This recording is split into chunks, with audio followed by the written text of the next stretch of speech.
ایک مرد کا خواب ہوتا ہے کہ اسے پرفیکٹ بیوی ملے، اور ایک بیوی چاہتی ہے اسے پرفیکٹ شوہر ملے، مگر وہ یہ نہیں سمجھتے کہ اللہ پاک نے انہیں ایک دوسرے کو مکمل کرنے کے لیے بنایا ہے۔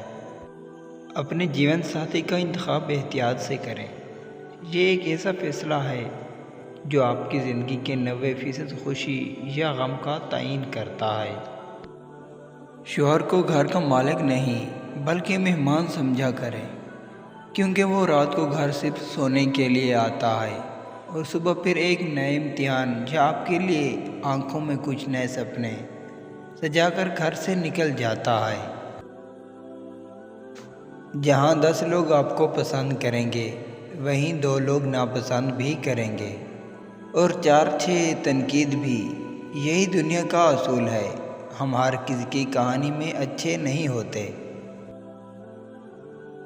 جب منفی سوچیں دماغ پر حاوی ہونے لگیں اور دل پریشان ہو تو اپنی زبان پر رب کا ذکر جاری رکھیں، استغفار اور درود شریف کی تسبیح کرتے رہیں، آپ کی ہر مشکل آسان ہو جائے گی۔ میرے پیارے نبی حضرت محمد صلی اللہ علیہ وسلم کی کلی کچہری لگی ہے۔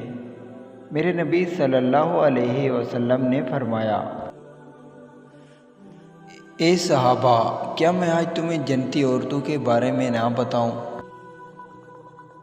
صحابہ کرام رضوان اللہ علیہ اجمعین نے عرض کیا، ضرور بتائیں۔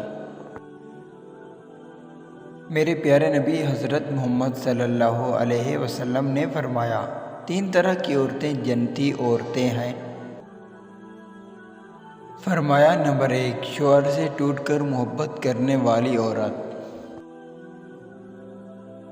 جب یہ عورت اللہ اور رسول کی رضا کی خاطر اپنے شوہر سے دل سے محبت کرتی ہے